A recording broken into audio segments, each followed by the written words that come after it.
वाईट स्वप्न पडणे, साप दिसणे, अंग दुखत राहणे, गरिबी येणे, खूप जास्त राग येणे, कोणती शक्ती तुमच्यावर आहे? श्री स्वामी समर्थ. आज आपण एका विषयावरती चर्चा करणार आहोत. ज्या व्यक्तींना घाणेरडी वाईट स्वप्ने, संभोग, कधीच तारखे दृश्य वारंवार यांसारखे दृश्य वारंवार दिसतात. स्वप्नांमध्ये पूजापाठ करतेवेळी अंगात दुखत राहणे, पूर्ण दिवसभर अंग दुखणे, खास करून पूजा करतेवेळी अंग दुखणे, रागसुद्धा खूपच वाढत जाणे, मनामध्ये वाईट विचार येणे, अशा व्यक्तीसोबत जी काही शक्ती असते, जिच्या कारणास्तव असे काही घडून येत असते, या विषयाबाबतीत आज आपण चर्चा करणार आहोत. हा खूपच इम्पॉर्टंट विषय आहे. हा व्हिडिओ अगदी शेवटपर्यंत बघा, बारकाईने समजून घ्या. व्हिडिओ कुठेही स्किप करू नका. चला तर मग व्हिडिओला सबस्क्राईब करा. चॅनलला सबस्क्राईब करून व्हिडिओ खाली कमेंट करून नक्की सांगा. स्वप्नांच्या माध्यमातून घाणेरडी स्वप्न दिसणे हे का होते? पूजा करतेवेळी मनात घाणेरडे विचार येतात, अंगात दुखत राहणे किंवा मग कधी तरी अंग दुखणे एवढे वाढत जाते की ज्यामुळे तुम्ही पूजापाठ देखील करू शकत नसतात. तुमची पूजापाठ खंडित होत असते आणि तुम्ही त्याला सोडून देता. मनात येणाऱ्या वाईट विचारांच्या कारणांमुळे तुमच्या मनात आसपास स्वतःविषयी एवढी लाज शरम निर्माण होते की तुम्ही स्वतःला एक अपराधीप्रमाणे पापी समजू लागता. आपली पूजा त्वरित बंद करता. त्यामुळे तुम्हाला राग एवढा जास्त येऊ लागतो की तुम्ही तुमच्या घरातील किमती वस्तूंना देखील तोडफोडू लागता. अगदी क्षुल्लक कारणावरून देखील तुम्हाला खूप जास्त राग येऊ लागतो. तुम्ही खूपच जास्त चिडचिड करू लागता. मग अशा वेळी तुम्ही हे सुद्धा पाहत नाही की समोरील वस्तू किती किमती आहे, किती महाग आहे.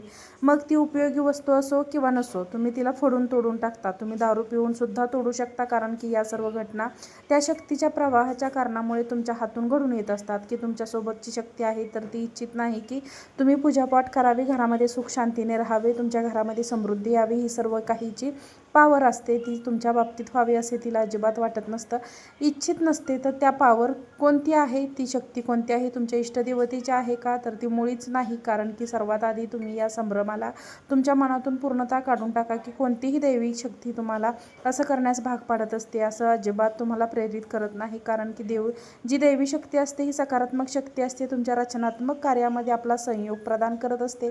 परंतु तिथेच बघतो जी विध्वंसक शक्ती आहे, जिला आपण निगेटिव्ह पॉवर बोलतो, तो नकारात्मक शक्ती बोलतो, ती तुमच्या शरीरात आहे, तुमच्या घरामध्ये हे आहे. मुळीच इच्छित नाही ही शक्ती, मुळीच इच्छित नाही की तुम्ही पूजापाठ करावी. तुम्ही पूजापाठ केल्याने तुमच्यामध्ये सकारात्मक शक्तींचा अंश वाढेल, याने तुम्हाला कष्ट होईल, त्यामुळे घर शरीर सोडावे लागेल. त्यामुळे अशी शक्तीपैकी कोणीही हे अजिबात इच्छित नाही की ज्या घरामध्ये वर्षानुवर्ष राहत आहे, त्या शरीरामध्ये बऱ्याच वर्षापासून राहत आहे, अशी शक्ती एवढ्या सहजासहजी त्या घराला, त्या शरीराला सोडायला तयार होत नाही.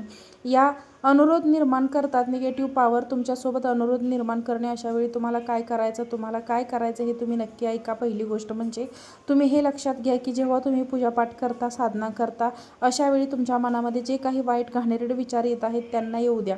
मी त्यांना रोखण्याचा प्रयत्न करू नका. आता प्रयत्न करा, त्या अजून अधिक वळणशाली होतील.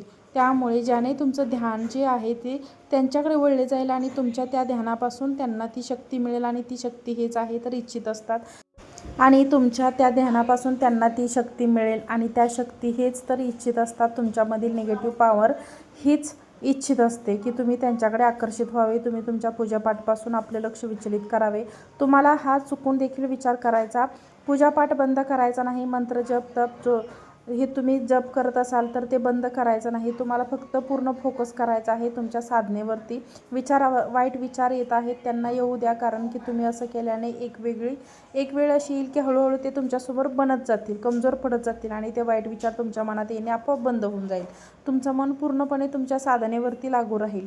तुम्हाला तुमच्या पूजापाठामध्ये हळूहळू तरक्की करू लागा. निगेटिव्ह पॉवर तुमचे घर सोडून, तुमच्या शरीराला सोडून पूर्ण बाहेर निघून जाईल, नष्ट होऊन जाईल. त्यासाठी तुम्हाला काय करायचं आहे? फक्त एवढंच करायचं आहे की तुम्ही ज्या पण तुमची इष्टदेवता आहे, देवी देवता आहे, तुम्ही ज्याची पूजा करता, तुम्ही तुमचा पूर्ण फोकस पूजा लावून धरत राहा.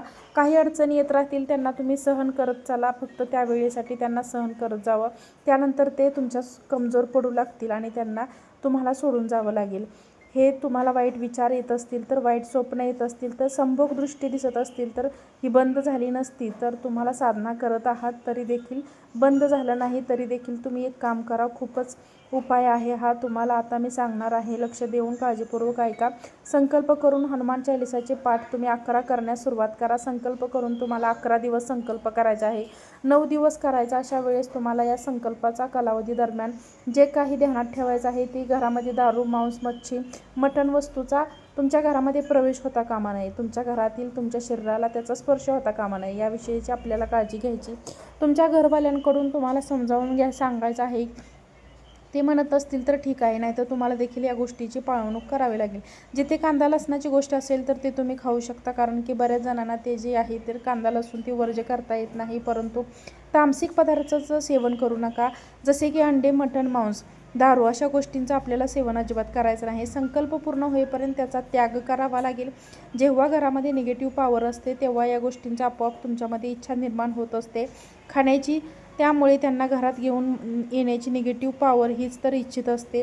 सात्विक आहारामध्ये राहून विचलित व्हावे. तुम्हाला सुरुवातीस तुमच्यावरती पूर्ण ते कंट्रोल करायचं आहे. मग नंतर काळानंतर पाहाल की तुम्ही विचार आता तुमचे शांत झालेले आहेत. वाईट विचार देखील येणं बंद झाला आहे. राग शांत झाला आहे. अंगात पूर्ण शरीरामध्ये दुखत असेल ज्यामुळे तुमचे पूजापाठ करू शकत नव्हता, मध्येच तुम्हाला सोडावं लागत असेल, तुम्ही उठून जात असाल तर ही सर्व काही आहे तर ते आता होणार नाही. काही कालावधीपर्यंत पूर्णतः ध्यानधारणा करून तुम्हाला तुमच्या साधनेला करत राहायचं आहे. सोबतच पूर्ण फोकस लावायचा आहे तुमच्या साधनेवरती. मग पहा तुमच्यासोबत काय घडतंय, काय चमत्कार होतोय, निगेटिव्ह पॉवर कशा प्रकारे कमजोर होत जाईल. एक दिवशी ती नष्ट होऊन जाईल, तुमचे घर सोडून निघून जाईल, तीही कायमची.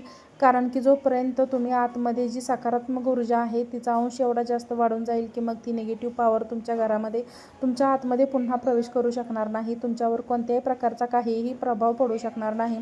तुम्हाला जी काही वाईट स्वप्न येतात, जी काही घाणेरडे दृश्य दिसून येतात, शरीरामध्ये दुखत राहतं, नेहमीच राग येत राहतो, अधिक राग येतो, मनामध्ये वाईट निगेटिव्ह विचार येतात, यामुळे या गोष्टींवरती तुमचा पूर्णपणे कंट्रोल होऊन जाईल आणि तेव्हा तुम्ही तुमच्या पूजापाठ साधनेमध्ये तरक्की करण्यास सुरुवात करा.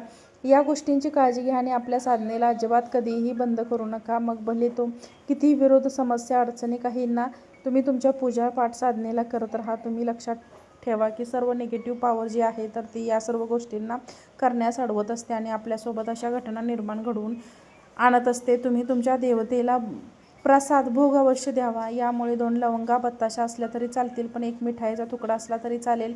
प्रसाद दाखवण्यासाठी सुरुवात करा त्याला की भगवान शिवशंकराची जर पूजा करत असाल तर मग जर सोमवारचा खास दिवस असतो, तुम्ही सोमवारी सायंकाळी प्रदोष काळामध्ये किंवा रात्री जेवणापूर्वी तुम्ही त्यांना भोग प्रसाद दाखवा. मग पहा ती शक्ती किती लवकर जागृत होते. जशी तुमच्या इष्टदेवतेची शक्ती जागृत होईल तशी सकारात्मक शक्ती जागृत होईल आणि जशी की तुमच्या शरीरामध्ये, घरामध्ये प्रवेश करण्यास सुरुवात करेल तर ही नकारात्मक शक्ती त्या क्षणी तुमचे शरीर अथवा तुमचं घर जे आहे तर ते स्वतःहून सोडून बाहेर निघून जाईल किंवा नष्ट होऊन जाईल. वरील व्हिडिओ आवडला असेल तर आमच्या चॅनलला लाईक, शेअर, सबस्क्राईब करा. श्री स्वामी समर्थ.